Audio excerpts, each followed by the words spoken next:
আমরা মার্কেটের মধ্যে অলরেডি একটা ভালো কারেকশন দেখতে পাচ্ছি। নিফটির চার্টটা যদি আমরা ওপেন করি, সেখানে আমরা দেখছি নিফটি অলরেডি 10%-এরও বেশি কারেকশন দেখিয়েছে। হয়তো নিফটিতে আরও বেশ কিছুটা কারেকশন আসতে পারে।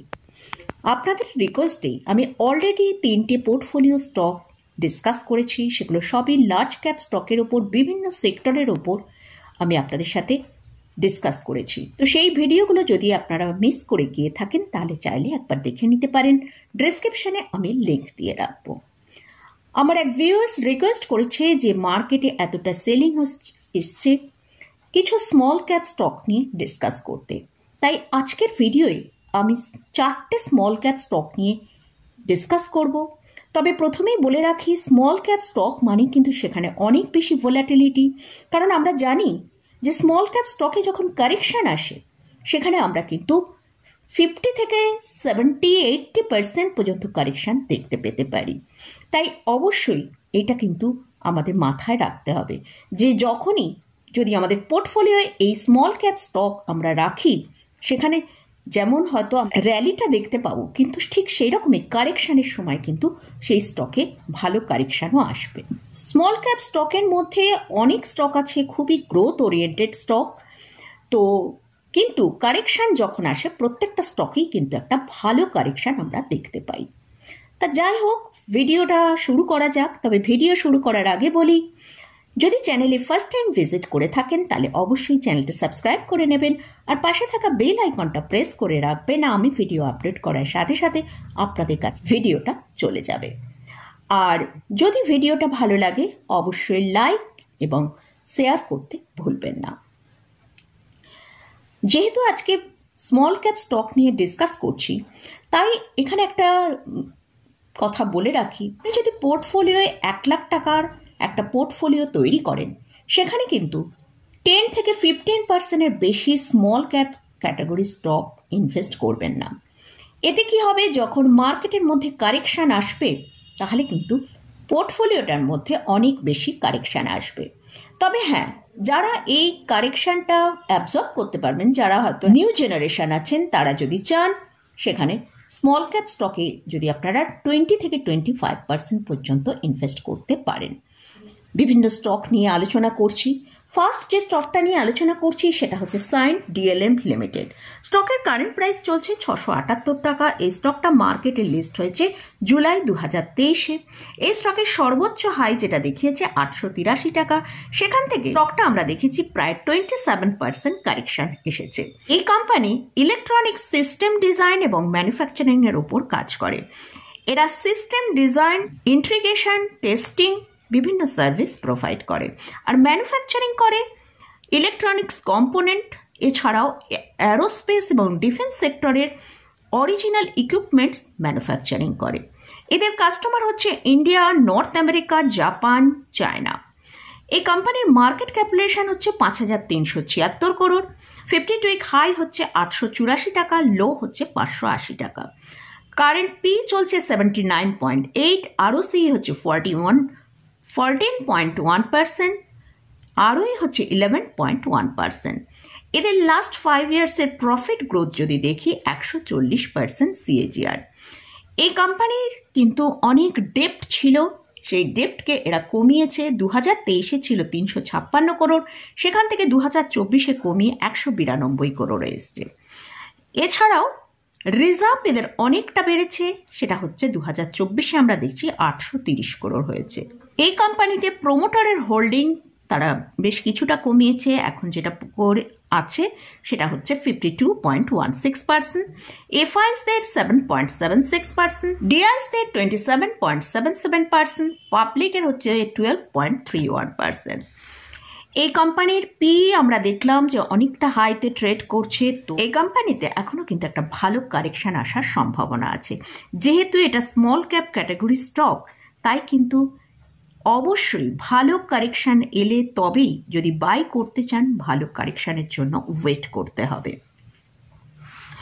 সেকেন্ড যে স্টকটা নিয়ে আলোচনা করছি, সেটা ইজি ট্রিপ প্ল্যানার।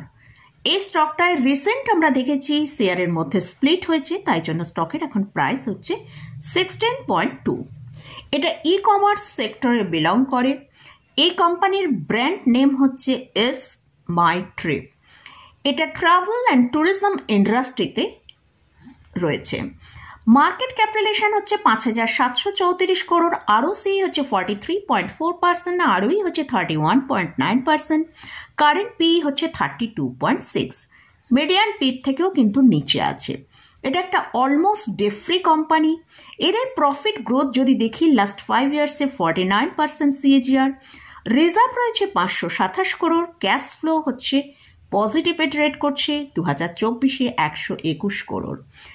আমরা যদি এই কোম্পানির শেয়ার হোল্ডিং প্যাটার্নের দিকে ফোকাস করি, প্রমোটাররা তারা তাদের হোল্ডিং কমিয়েছে, যেটা 64.30% ছিল সেটা কমিয়ে 50.38% করেছে।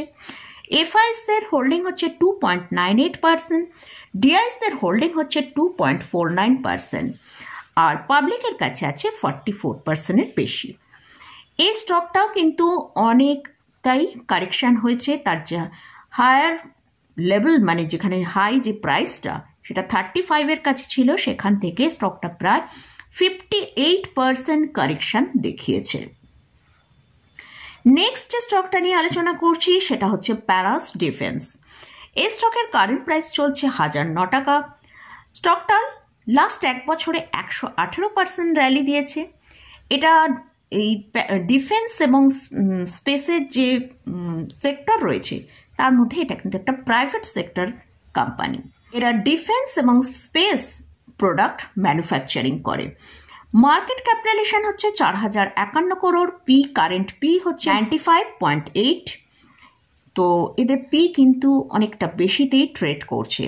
এই কোম্পানিতে প্রমোটারের হোল্ডিং হচ্ছে 58.94%, এফআইএসদের হোল্ডিং হচ্ছে 3.46%, ডিআইএসদের হোল্ডিং হচ্ছে 0.63%, আর পাবলিকের কাছে আছে 36.96%।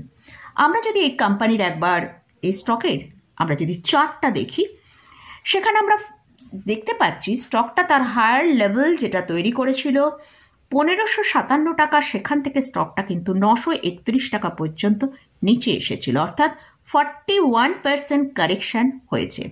যদি স্টকটাকে আরও বেশ কিছুটা কারেকশান হয়, এই 800 থেকে 850 টাকার কাছে আসে, তাহলে বাই করাটা আমার মনে হয় সে জায়গায় একটা ভালো অপরচুনিটি হতে পারে। তো অবশ্যই এসব স্মল ক্যাপ স্টকে কিন্তু ভালো একটা কারেকশান এলে তবেই কিন্তু বাই করলে ভালো রিটার্নটা পাওয়া যেতে পারে। লাস্ট যে স্টকটা নিয়ে আলোচনা করছি সেটা হচ্ছে এমটর টেকনোলজি। এই স্টকের কারেন্ট প্রাইস চলছে 1720 টাকা। এটা একটা ডিফেন্স সেক্টরের কোম্পানি। এরা ডেভেলপ করে এবং ম্যানুফ্যাকচারিং করে বিভিন্ন ইকুইপমেন্টস এবং কম্পোনেন্ট। এদের মার্কেট ক্যাপিটালাইজেশন হচ্ছে 5,297 করোড়, 52-উইক হাই হচ্ছে 2,300, লো হচ্ছে 1,495 টাকা। এই স্টকের কারেন্ট পি চলছে 136, অনেকটা হাই পিতে কিন্তু ট্রেড করছে। এই কোম্পানির ইয়ারলি সেলস যদি দেখি 2021-এ হয়েছিল 246 করোড়, 2024-এ 580 করোড়। সেলসের মধ্যে কিন্তু একটা ভালো গ্রোথ আছে। নেট প্রফিট যদি দেখি 46 করোড় ছিল 2021-এ, 2024-এ আমরা দেখছি 56 করোড়। কোম্পানির ক্যাশ ফ্লো পজিটিভে ট্রেড করছে, 2024-এ সেটা দেখতে পাচ্ছি 27 করোড় পজিটিভে ট্রেড করছে। তার হোল্ডিং হচ্ছে 36.42%, এফআইএসদের হোল্ডিং হচ্ছে 7.81%, ডিআইএসদের হোল্ডিং হচ্ছে 17.28%। এখানে কিন্তু ডিআইএসদের একটা খুব স্ট্রং পজিশন রয়েছে, আর পাবলিকের কাছে আছে 38.49%। এই স্টকের যে সর্বোচ্চ হাই আছে সেটা হচ্ছে 2920 টাকা, সেখান থেকে প্রায় 49% এখন ডিক্লাইনে ট্রেড করছে।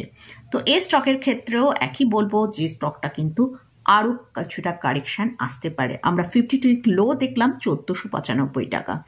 তো যদি স্টকটাকে সেখানে পাওয়া যায় তো সেখানে কিন্তু একটা অপরচুনিটি হতে পারে। তো মোটামুটি এই স্টকগুলো নিয়ে আলোচনা করলাম। আবারও বলছি, এই স্মল ক্যাপ ক্যাটাগরি স্টক কিন্তু খুবই ভোলাটিলিটি স্টক। গ্রোথ হয়তো কিছু স্টকের মধ্যে খুব বেশি আমরা দেখতে পাই, কিন্তু স্টকের মধ্যে যখন কারেকশান আসে তখন কিন্তু খুব ডিপ কারেকশান আসে। তো এই সব স্টকের মধ্যে পজিশন নেবার আগে ভালো করে ফান্ডামেন্টাল অ্যানালিসিস করে নিয়ে তারপরেই পজিশন নেবেন। তো মোটামুটি আজকের মতন ভিডিওটা এখানেই শেষ করছি। এটা যদি ভালো লাগে অবশ্যই লাইক করবেন, শেয়ার করবেন, সাবস্ক্রাইব করবেন। ধন্যবাদ।